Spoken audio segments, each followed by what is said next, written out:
બોટાદ તાલુકામાં વહેલી સવારથી જ વરસાદી માહોલ યથાવત છે। રાણપુર શહેર અને સાથે જ તાલુકામાં વહેલી સવારથી જ કમોસમી વરસાદ વરસી રહ્યો છે। વહેલી સવારથી જ વરસાદ પડતા રોડ રસ્તા ઉપર વરસાદી પાણી વહેતા થયા છે। કમોસમી વરસાદથી ફરી એકવાર ખેડૂતો ચિંતાતુર બન્યા છે। રાણપુર શહેર અને સાથે જ તાલુકામાં પણ વિસ્તારોમાં વરસાદી માહોલ જામ્યો છે। દેવળિયા સહિત બોડિયા અને ખોખનિયા સહિત રાજપરા સહિતના જાડિયા અને ઉમરાળા સહિતના વિસ્તારોમાં વરસાદ વરસતાની સાથે જ ખેડૂતો ફરી એકવાર ચિંતાતુર બન્યા છે।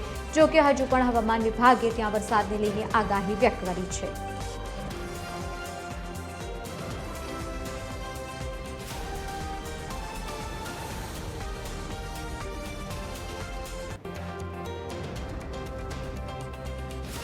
વધુ માહિતી સાથે સંવાદદાતા ગજેન્દ્ર ખાચર આપણી સાથે બોટાદથી લાઈવ જોડાયા છે। ગજેન્દ્ર, કેવો માહોલ બોટાદમાં જોવા મળી રહ્યો છે? કારણ કે સતત કમોસમી વરસાદ અને બીજી તરફ ખેડૂતો ચિંતાતુર બન્યા છે।